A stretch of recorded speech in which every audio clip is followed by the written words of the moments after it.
अस्सलाम वालेकुम dear boys, क्या हाल है बेटा? ठीक हो? खैरियत से हो? ले जी, हम शुरू करते हैं। बिस्मिल्लाह करते हैं।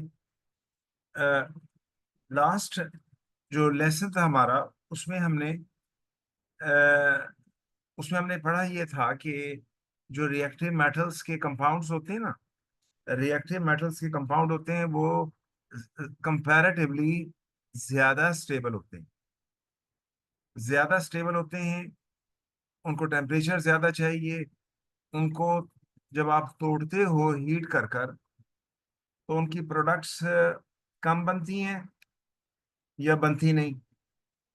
ये हमने, और जो जो रिएक्टिविटी कम होती जाएगी, इसका मतलब है उनके कंपाउंड जो हैं वो लेस स्टेबल होते जाएंगे, कम स्टेबल होते जाएंगे, और प्रोडक्ट्स ज्यादा बनेंगी।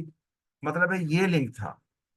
और ये इसी तरह से ये जो बेसिक्स है जो इस टॉपिक की, वो रिलेट होगी क्वेश्चन में भी, हमें देखेंगे ये सीन। अब इसी तरह से नेक्स्ट एक ट्रेंड है,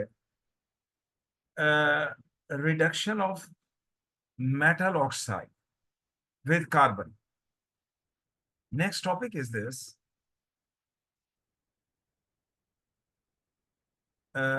reduction of metal oxide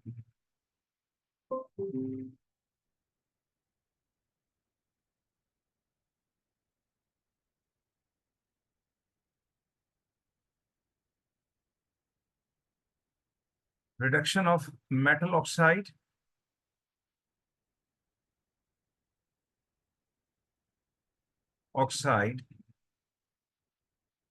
with carbon.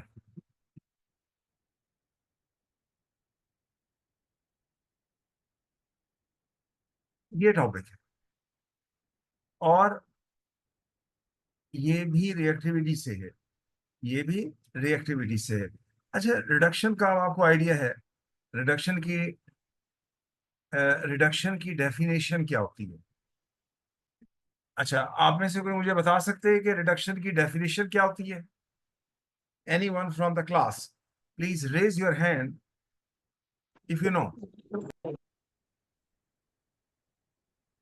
जी, आप में से मुर्तजा बता रहे हैं। चले मुर्तजा बताओ भाई। एक मिनट, मुर्तजा पूछते हैं। मुर्तजा बताओ बेटा, वेल डन। फिर बाद में अब्दुल्ला से पूछ लेते हैं। मुर्तजा बताओगे बेटा, डेफिनेशन क्या है? अच्छा, मेरे ख्याल आवाज नहीं आ रही अब्दुल्ला की ना, मुर्तजा की। अब्दुल्ला, चलो आप बताओ। सर ये मुर्जा नहीं है। अच्छा चलो, वो नाम आ रहा था इस वजह से मैं देखा। अच्छा अब्दुल्ला, आप बताओ। Sir, reduction is defined as a loss of oxygen or gain of electrons or gain of hydrogen ये or oxidation number of the element decreases from reactants to oxide. Well done, बहुत अच्छे, जबरदस्त, well prepared, well prepared, well done जी। अब्दुल्ला माशाल्लाह, बहुत अच्छे। देखो बेटा, रिडक्शन का जो डेफिनेशन है, ये रिडक्शन की जो डेफिनेशन है, ये रिडक्शन का वर्ड जो है, ये मैंने इसको हाईलाइट किया। ये रिडक्शन की डेफिनेशन ये है कि जी,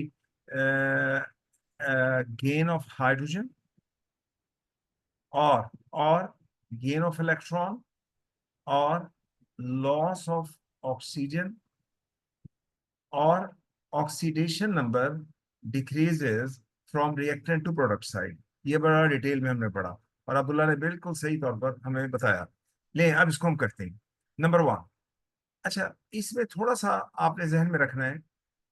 असल में ये आप यूं भी कह सकते हैं कि कार्बन की हम कार्बन की रिएक्टिविटी को कनेक्ट कर रहे हैं मेटल से।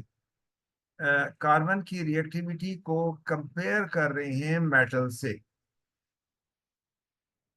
अब इसमें बेसिक्स क्या होगी? वो मेटल जो कार्बन से ज्यादा रिएक्टिव होंगे, उनको आप रिड्यूस नहीं कर सकते कार्बन से। मतलब है कार्बन लेस रिएक्टिव है, वो मेटल ज्यादा रिएक्टिव है, तो इसलिए उनको कार्बन से रिड्यूस नहीं कर सकते। अगर आपने इनको रिड्यूस करना है, तो आप इनको मोल्टन इनके मोल्टन कंपाउंड्स लेंगे, यानी मेल्ट करेंगे, और फिर इलेक्ट्रोलिसिस करेंगे। और ये टॉपिक हमने पढ़ा हुआ है। ये टॉपिक हमने पढ़ा था इलेक्ट्रोलिसिस के चैप्टर में, और वो था extraction of aluminium. Aluminium aluminium की एल्यूमिनियम की एक्सट्रैक्शन हमने पढ़ा था कि एल्यूमिनियम को कैसे एक्सट्रैक्ट कर, मेरे ख्याल ये किया था नहीं किया था बेटा, ये किया था एल्यूमिनियम की एक्सट्रैक्शन। चलें इसको देख लीजिएगा, वरना फिर यहाँ भी आएगा, इसमें दोबारा इस चैप्टर में आएगा।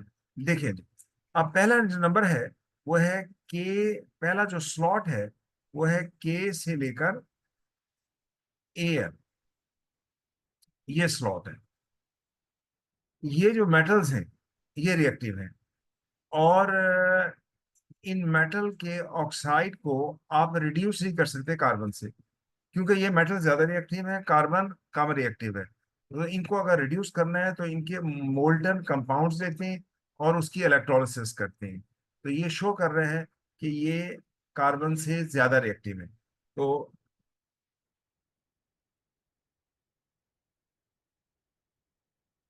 लीजिए ऑक्साइड्स, लो बेटा ध्यान से आप समझ रहे हैं, oxides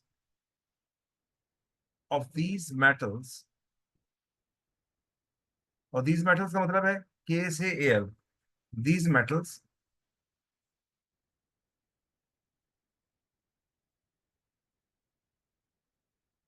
are not reduced।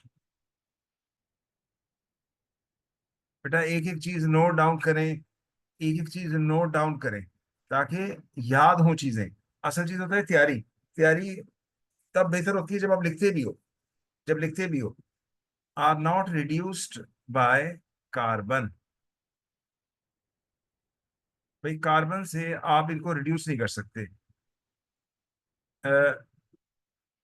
Showing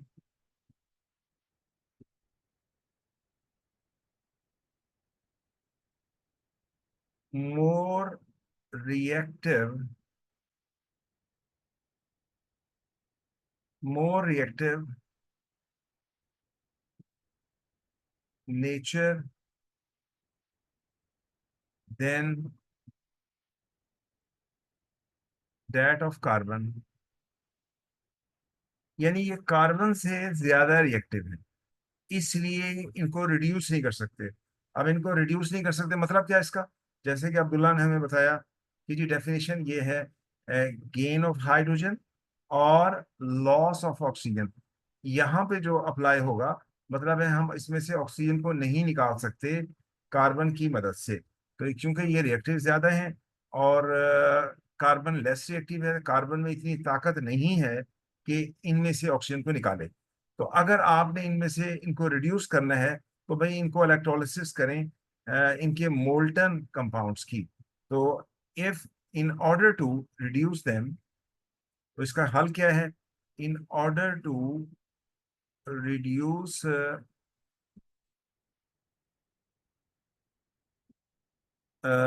reduce these these metal oxides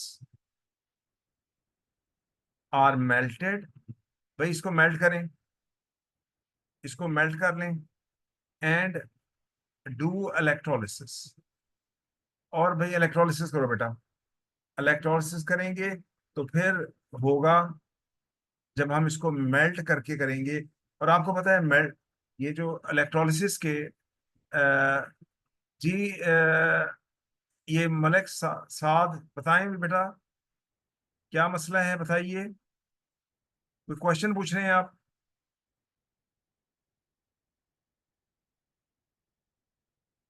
आपने बेटा हाथ उठाया हुआ था अपना।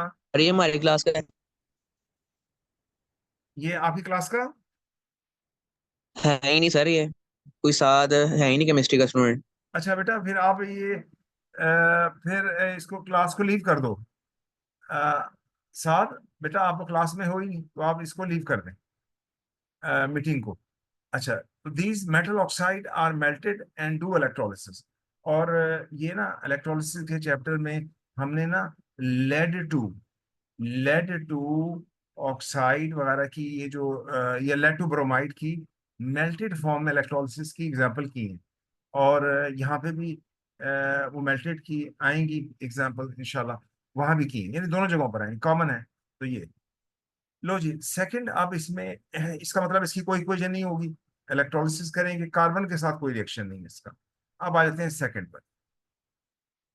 सेकंड पॉइंट इसका ये है कि जिंक से लेकर, जिंक का सिंबल होता है Zn, से कॉपर, ये स्लॉट है, ये लेस रिएक्टिव है।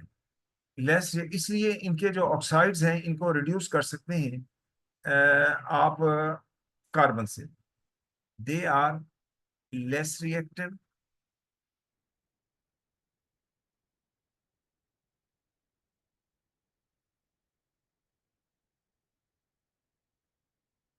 reactive metal, they are less reactive metals than carbon. Carbon से ये लेस रिएक्टिव है, so are reduce to are reduce to metal and carbon dioxide, और कार्बन डाइऑक्साइड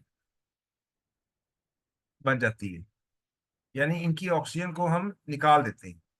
अब इसकी हम इक्वेशन लिखते हैं, ZnO जिंक ऑक्साइड है और सॉलिड है। आप इसको कार्बन के साथ हीट करते हो, हीट करते हैं, ये डेल्टा का साइन क्या है, हीट करते हैं, डेल्टा मीन्स हीट करना। और ये जिंक बनेगा सॉलिड, और साथ कार्बन डाइऑक्साइड बन जाए, CO2 और गैस। और इसको आप बैलेंस कर लो, 2 आ जाएगा,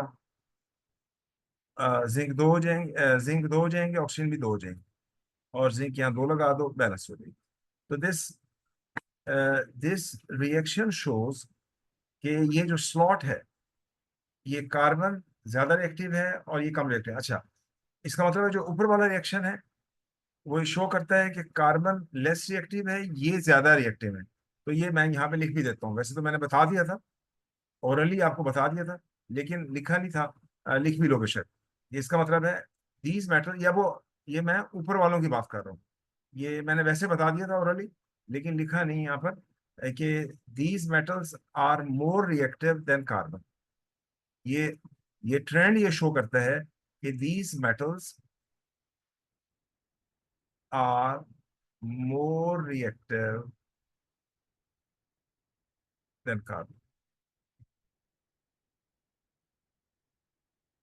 मतलब ये कंक्लूजन है इस डिस्कशन का। अब चलते हैं थर्ड पर। थर्ड में, थर्ड पार्ट में नीचे आ जाता है आपका सिल्वर Ag से लेकर प्लैटिनम तक। ये जो स्लॉट है सबसे कम रिएक्टिव मेटल्स का है, इसलिए इनके ऑक्साइड को आप रिड्यूस कर सकते हैं हीट करने से ही। मतलब आप कार्बन भी ना डालें, आप कार्बन भी ना डालें, सिंपली आप हीट करें, कार्बन डालने की जरूरत भी नहीं है, खुद ब खुद हो जाएंगे। यानी इनका कम रिएक्टिव होने की वजह से, सबसे कम रिएक्टिव होने की वजह से इनका जो बॉन्ड बनता है ऑक्सीजन के साथ काफी कमजोर बनता है। इसलिए ये मेयरली हीटिंग से, कार्बन डालने की जरूरत नहीं है, यानी पैसे खर्च करने की जरूरत नहीं है कार्बन पर, बस हीट करो तो ये खुद ब खुद ब्रेक हो जाते हैं। तो this shows they are least reactive metal. तो these metals are least reactive,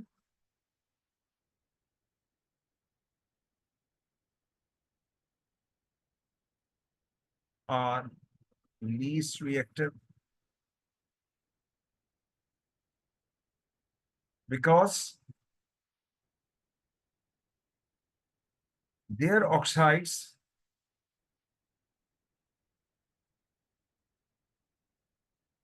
oxides are only reduced by heating.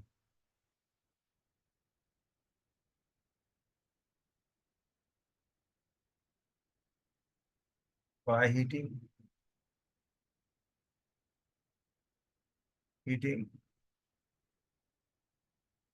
No need to add carbon.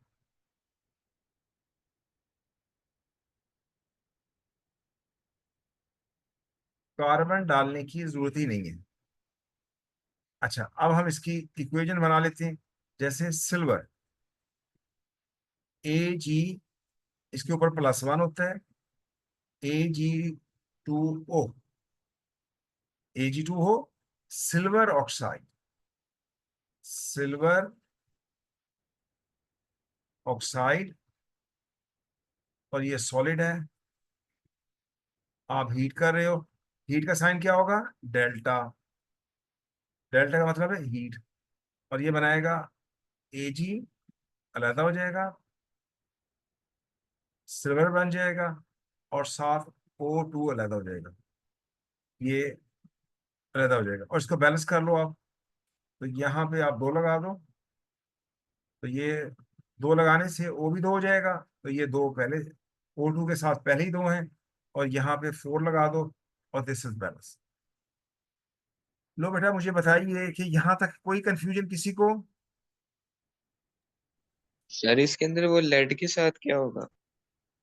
Lead के साथ? लेड तो स्लॉट ऊपर वाला आ गया ना बेटा, जिंक से लेकर कॉपर वाला स्लॉट है ना वो तो। सर वो जिंक के बाद नहीं आता लेड? वही ना बता रहा हूँ, जिंक टू कॉपर है ना, जिंक एंड कॉपर नहीं है, जिंक टू कॉपर है। मतलब है जिंक से लेकर जिंक आ जाएगा, उसके बाद आयरन आ जाएगा, उसके बाद लेड आ जाएगा, और उसके बाद कॉपर आ जाएगा। ये वो स्लॉट है ना, ये सेकंड पॉइंट है। दयान, मेरी बात अच्छा फॉलो कर अच्छा रहे हैं? सर। मेरी बात जी फॉलो, सर। क्योंकि वो सारे मेटल अब लिखते रहे हम जी, जिंक है, आयरन है, भाई बता दिया जिंक से लेकर कॉपर तक है। अब सीरीज आपने याद की हुई, आपको पता है। क्लियर हो गया ना? दयान, क्लियर हो गया बेटा? जी सर। ठीक जी हो, सर। वेल डन, बहुत अच्छे। लो बेटा, अब जो क्वेश्चन शुरू हो रहा है, ये मेटल की एक्सट्रक्शन का है। मेटल को कैसे आप एक्सट्रैक्ट करते हो, प्यूरिफाई करते हो। आपको पता है जमीन से निकलते हैं, जमीन में रिजर्व है, अल्लाह सुब्हान व तआला ने मेटल का रिजर्व रखा हुआ है। अब हमारे सिलेबस में 2 मेटल की एक्सट्रक्शन है। एक है आयरन, दूसरा है एल्यूमिनियम। एल्यूमिनियम को तो वही है इलेक्ट्रोलिसिस का जो हमने किया था, यहाँ रिपीट होगा, वही वही सारा टॉपिक होगा। पहले हम करेंगे एक्सट्रक्शन ऑफ आयरन। लीजिए, हम इसको टेकअप करते हैं, एक्सट्रक्शन ऑफ आयरन। और ये अब नेक्स्ट स्लॉट आपका शुरू हो रहा है, एक्सट्रक्शन ऑफ। हाँ जी, कासिम, मोहम्मद कासिम, कोई प्रॉब्लम सर था? सर थोड़ा सा पिछला दिखा देंगे, आखिरी 2 लफ्ज रह गए थे। अच्छा अच्छा, कोई मसला नहीं, मैं 1 मिनट मैं दिखा। बहुत अच्छे, कासिम नोट डाउन कर रहे हैं जी, माशाल्लाह, बहुत अच्छे। जी कासिम, ठीक है, नजर आ रहे हैं? जी अब्दुल्ला, कोई मसला बेटा? जी सर, ठीक है। लिख लो लिख लो, कोई मसला, मैं वेट कर रहा हूँ, आप लिख लो। अब्दुल्ला, कोई प्रॉब्लम? जी अब्दुल्ला, सर जी बताएं।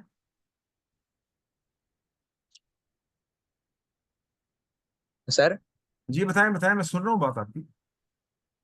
सर वो मैंने कहना था कि वैसे ये मेटल्स का टॉपिक खत्म कब होगा? ये तो बहुत लंबा नहीं चल रहा। हाँ, ये बड़ा, आपको पता है, बड़ा स्ट्रॉन्ग चैप्टर है। ये असल में एक चैप्टर नहीं है, आपको मैं बार बार ये बताता हूँ। जब असल में हम एक जैसे टॉपिक को इकट्ठा कर लेते हैं, इसके अंदर अच्छा इसके अंदर मतलब है 3 टॉपिक से किस्म के इकट्ठे हैं। अच्छा। समझ आई ना बात की? उसकी वजह ये हम्म। होती है कि बजाय इसके कि जनाब एक आप कर लें, एक 2 महीने बाद कर लें, बच्चा भूल जाता है। क्योंकि जब एक जैसे टॉपिक है तो भी इकट्ठा कर लो। हम्म। ये बात फॉलो कर रहे हो ना? हाँ जी। जी जी। हाँ, ये सारा मतलब है। सर और ये बड़ा स्ट्रॉन्ग चैप्टर्स हैं, ये बड़े स्ट्रॉन्ग चैप्टर्स में मतलब है शामिल होते हैं, और ठीक ठाक इसमें से मार्क्स का शेयर ठीक ठाक है। ठीक है, पूरा क्लियर हो गया बेटा? जी सर। हाँ ये, हाँ जी। सर लिख लिए। अच्छा, कासिम कुछ मसला तो लिख लिया, ठीक है। उमर, तुम कोई मसला है बेटा? सर मैंने पूछना था हमारे कितने चैप्टर रह गए हैं। बेटा चैप्टर थोड़े ही हैं आपके। इसके बाद आपका आएगा नॉन मेटल का है, और ऑर्गेनिक केमिस्ट्री है, और कुछ थोड़ा सा रिएक्शंस के जाले हैं। वो हैं छोटे छोटे चैप्टर। मतलब है आपका तकरीबन समझ लें कि ये 70, इसके बाद तकरीबन 75% आपका सिलेबस इससे भी ज्यादा खत्म हो चुका है। मेरी बात फॉलो की है आपने? जी सर जी। इसलिए बस इसको तैयार करो, जो असल चीज है।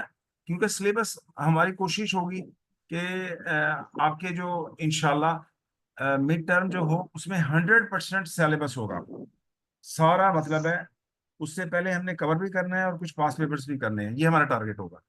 क्लियर हो गया? ले जी। लो बेटा, अब अगला टॉपिक जो शुरू कर रहे हैं हम, और ये बहुत इंपॉर्टेंट टॉपिक है। अगर ये पूरा का पूरा क्वेश्चन आता है तो आप समझ लो कि 10-12 नंबर का यही क्वेश्चन सेट हो सकता है। तो इससे अंदाजा लगा लो कि ये लॉन्ग क्वेश्चन का हिस्सा बनेगा, लॉन्ग क्वेश्चन का हिस्सा बनेगा।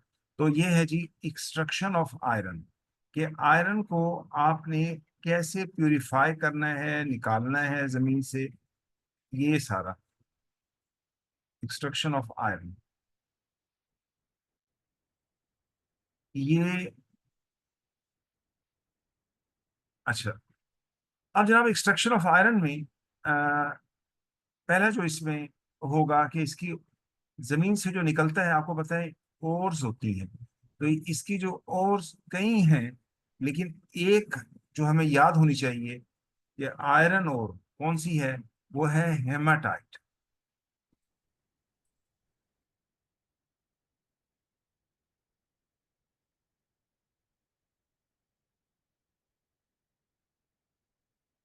कई ओर्स हैं, जमीन में से हमें निकलता है ये। और ये हेमाटाइट बेसिकली आयरन 3 ऑक्साइड है। यानी हेमाटाइट बेसिकली इसका फार्मूला है Fe2O3, मतलब आयरन 3 ऑक्साइड। लेकिन आयरन 3 ऑक्साइड इसलिए नहीं कहते कि ये लिखने में तो आयरन 3 ऑक्साइड है, इसमें बेतहाशा चीजें, इम्प्योरिटीज हैं। मतलब इसमें सैंड भी होगी, इसमें और दूसरे मेटल्स भी हैं। जब हम ये आयरन 3 ऑक्साइड के साथ जब दूसरी चीजें शामिल होंगी, जमीन से निकलेगा, तो इसको हेमाटाइट कहते हैं।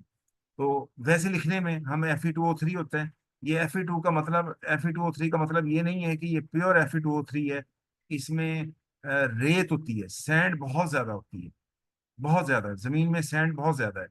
ये सैंड इसमें मिक्स होती है, और इसमें दूसरे मेटल्स के कंपाउंड्स भी होंगे। तो मतलब ये इम्प्योर फॉर्म में होगी। अच्छा, एक तो हो गया। और दूसरा हमारे पास इसमें जो इसमें जो रॉ मटेरियल्स हैं हमारे पास, के रॉ मटेरियल्स हमारे पास होंगे इसमें। उसमें आयरन 3 ऑक्साइड को हम शामिल करेंगे, कार्बन होगा। कार्बन कहते हैं कोक को, कोयला जो होता है कोयला, कोक होगी, कोयला कहते हैं उसको। और कैल्शियम कार्बोनेट, ये जो पत्थर होता है, मार्बल होता है, इनको तीनों को, किन किन को, रॉ मटेरियल कौन से हैं, हेमाटाइट, जो कि जिसमें आयरन 3 ऑक्साइड भी होगा, लेकिन बहुत ज्यादा इंप्योरिटीज होंगी, जैसे सैंड है, जैसे और चीजें हैं, लेकिन कहने की जरूरत नहीं, अंडरस्टूड है। और इसमें कोयला होगा जिसे कोक कहते हैं हम। और तीसरा इसमें कैल्शियम कार्बोनेट होगा। इन तीनों को हम मिक्स करते हैं।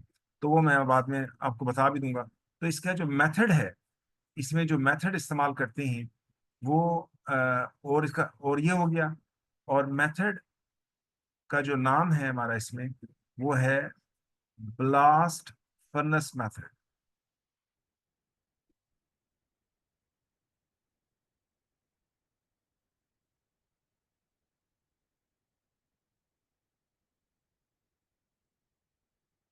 ब्लास्ट फर्नेस मेथड है। अच्छा, और ये जो ब्लास्ट फर्नेस है, अगर हम इसकी एक डायग्राम बनाएं तो सिंप्लीफाइड डायग्राम अंडरस्टैंडिंग के लिए, आप समझ लें, आप अंडरस्टैंडिंग के लिए डायग्राम बनाएं तो बेसिकली कुछ इस तरह है कि ये एक बहुत बड़ा कंटेनर है। इट इज लाइक दिस, बहुत बड़ा कंटेनर है, जैसे ये एक टावर लाइक, और यहाँ पर लोडर मौजूद है जो इसको लोड करते हैं। इट इज लाइक दिस, और ये जो जिसको हमने एक अंडरस्टैंडिंग डायग्राम के तौर पे ले रहे हैं, ये ब्लास्ट फर्नेस कहते हैं इसको।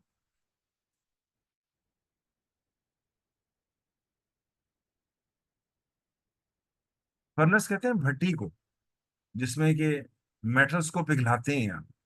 यहाँ इसका नाम है ब्लास्ट फर्नेस। और ये इसमें रॉ मटेरियल्स होते हैं, रॉ मटेरियल्स इसमें। और ये बेसिकली लोडर, ये होगा ये होगा आपका लोडर, और ये रॉ मटेरियल है। लोडर के अंदर, लोडर का मतलब होता है लोड करने वाला, फर्नेस को लोड करने वाला। मतलब फर्नेस के अंदर जो मटेरियल गिर रहा है वो यहाँ से गिर रहा है, ये पीछे से आ रहा है सप्लाई, यहाँ से पीछे से आ रही है, और ये इसके अंदर फेंक रहा है। इसमें रॉ मटेरियल है, और रॉ मटेरियल कौन से हैं वो मैं यहाँ पे लिख देता हूँ। रॉ मटेरियल में यहाँ पर एक हमारे पास है हेमाटाइट, जो पहले बता दिया हमने, हेमाटाइट होगा।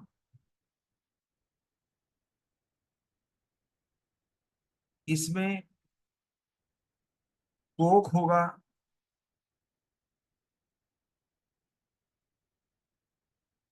और इसमें कैल्शियम कार्बोनेट, ये मार्बल होता है, पत्थर जो होता है, पत्थर, कैल्शियम कार्बोनेट पत्थर होगा। ये रॉ मटेरियल है, और ये इसको ग्राइंड करेंगे इन तीनों चीजों को, तो ग्राइंड फॉर्म में इसको हमने फीड करना है ये लोडर के जरिए। ये हमारा लोडर है जो कि लोड करता है, लोडर, ये ब्लास्ट फर्नेस को लोड करेगा। तो तीन चीजें हैं। सर एक बार दोबारा बता देंगे ये लोडर हाँ, वाला पार्ट? मैं बता रहा हूँ, देखिए जरा, ये पीछे ये एक डायग्राम बनाइए समझने के लिए। ये पीछे, ये आप देखें कि ये लोडर है, ये लोडर है, नजर आ रहा है ना, ये जो मैंने पॉइंट किया है, ये बेटा नजर आ रहा है लोडर। हाँ जी सर। और इसके अंदर मैंने ये एरो बनाया नीचे, ये वाला ये रॉ मटेरियल है जिसको मैं हाईलाइट कर रहा हूँ। इस रॉ मटेरियल में तीन चीजें हैं। हेमाटाइट है जो कि आयरन 3 ऑक्साइड शामिल है इसमें, और बेतहाशा वेस्ट है, रेत है जिसे सैंड कहते हैं। दूसरे मेटल ऑक्साइड है, क्योंकि जमीन से निकलेगा, जाहिर है मिक्स फॉर्म में होगा, तो हेमाटाइट कहेंगे, ये यहाँ पर है। और को कहते हैं खास किस्म के कोयले को, कोयला जो होता है जो जलाते हैं, बारबेक्यू के लिए इस्तेमाल करते हैं, ये खास किस्म का कोयला है। और कैल्शियम कार्बोनेट है जो पत्थर होता है। तो ये तीनों चीजों को मिक्स कर कर आप इसमें भर देते हैं। मेरी बात फॉलो किया आपने? ये बात क्लियर हुई है? Yes sir. ठीक है।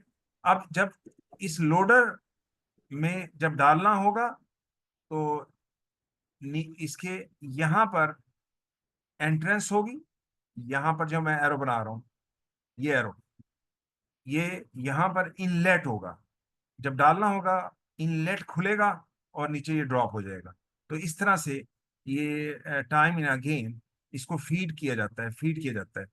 और ये जो ब्लास्ट फर्नेस है, ये तकरीबन 40 मीटर हाई होती है। अब अंदाजा लगा लें कि बहुत बड़ा, बहुत ऊंची होगी, 40 मीटर हाई, और मिलियंस ऑफ डॉलर्स इस पे खर्च होते हैं, मिलियंस ऑफ डॉलर्स। अब अंदाजा लगा लें कि किस किस कदर ये अहम चीज है। जाहिर है लोहा है, बनाना है आपने, और ये बड़ा इंपॉर्टेंट है। इसकी जो ब्लास्ट फर्नेस है, इसकी जो बॉडी होती है, ये स्टील की बनी होती है, स्टील मेड, स्टील, ये मैं यहीं पे इसको लेबल कर रहा हूँ, मेड। इसकी बॉडी जो है वो स्टील की बनी होती है, और इसके अंदर जो है ये ब्लास्ट फर्नेस, इसकी बॉडी स्टील की बनी हुई है, स्टील मेड बॉडी, ये मैं यहीं पे लेबल कर रहा हूँ। और इसकी जो अंदर की दीवारें हैं, अंदर की जो दीवारें हैं, इस पर एक खास किस्म के मटेरियल की कोटिंग की जाती है। ये अंदर की दीवारों पर एक खास किस्म की कोटिंग की जाती है ताकि अंदर की हीट बाहर ना जाए, अंदर की हीट बाहर ना जाए, अंदर की हीट बाहर ना जाए। इट इज लाइक दिस, ये कोटिंग की जाती है। और ये जो कोटिंग है, ये जो अंदर ये जो कोटिंग है, ये मैं एरो बनाया है कोटिंग, ये जो कोटिंग है, इस कोटिंग को कहते हैं रिफ्रैक्टरी मटेरियल। ये खास किस्म का रिफ्रैक्टरी मटेरियल होता है ताकि अंदर की हीट को बाहर जाने से रोकें। और ये हमने अगर आप याद करो तो ये magnesium oxide, magnesium oxide refractory material इस्तेमाल करते हैं, और भी इस्तेमाल करते हैं। तो ये कोटिंग होती है refractory material, coating of refractory refractory material.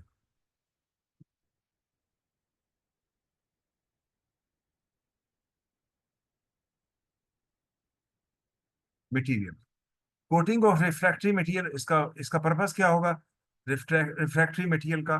कि अंदर की हीट को बाहर जाने से रोकेंगे, इसका फायदा ये होगा। नीचे बेस पर, इसके बेस पर दो एग्जिट होंगे, दो एग्जिट होंगे, यानी कि आउटवर्ड मटेरियल को निकालने के लिए। एक एक इधर होगा और एक इसका नीचे होगा। इट इज लाइक दिस, ये इस तरह, ये दो एग्जिट होंगे इस तरह से। ये एग्जिट जो है इनका आ, नीचे वाले से, नीचे वाले एग्जिट से आयरन निकलेगा, मोल्टन आयरन निकलेगा यहां से। ये हम डिटेल में पढ़ेंगे भी सही। मोल्टन आयरन मतलब है पिघला हुआ आयरन, यहां से निकलेगा। और जो वेस्ट होगा, जो वेस्ट होगा मतलब है गंदगी, जो वेस्ट होगा, जो इसमें जमा होगा, वो यहां से निकलेगा, वेस्ट।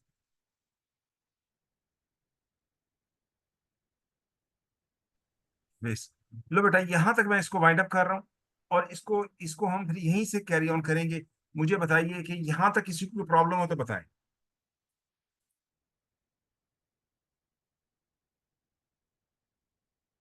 यहां तक कोई प्रॉब्लम हो तो बताइए। सर जी बताएं। ये कोटिंग ऑफ आरईएफ क्या लिखा है? रिफ्रैक्टरी मटेरियल, REF मैंने डैश डाला है क्योंकि इसके पूरा वर्ड है refractory material. Reflective material. Refractory material क्या है? रिफ्रैक्टरी मटेरियल, ये मैं यहाँ पे लिख देता कोटिंग ऑफ सर क्या है? मैं ये लेफ्ट साइड पे लिख रहा हूँ। अब्दुल्ला, मैं बेटा लेफ्ट साइड पे लिख रहा हूँ। अब्दुल्ला कोई क्वेश्चन है? ये मैं यहाँ पे लिख रहा हूँ, दोबारा लिख रहा हूँ। Refractory material, REFRACTOR,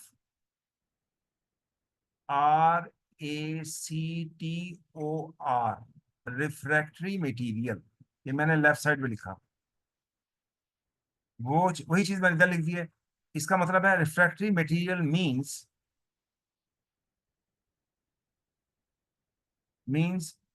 a coating of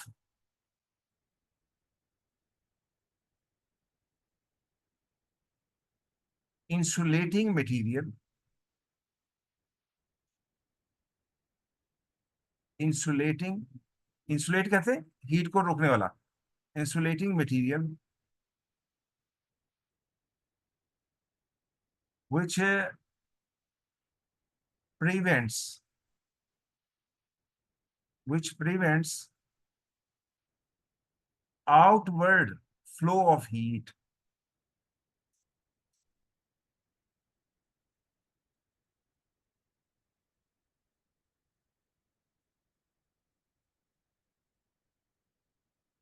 ये मैंने लिख भी दिया कि भाई रिफ्रैक्टिव मटेरियल क्या होता है, इसका मतलब क्या है।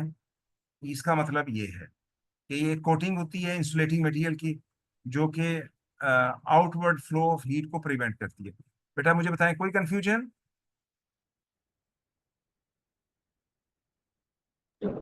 No sir. ठीक है, माशाल्लाह। नो अच्छा, सर। मैं आपकी जरा अटेंडेंस ले लूं, जरा 1 मिनट अटेंडेंस ले लूं, फिर आपको गुड बाय कहती हूँ। बस अटेंडेंस में आपकी ले लूं।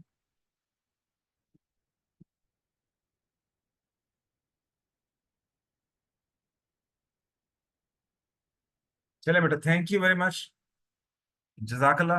इंशाल्लाह फिर इसको कैरी ऑन करेंगे, और वीकेंड पे सारे को रिवाइज कर लेना, ठीक है ना, सारे को गो थ्रू कर लेना।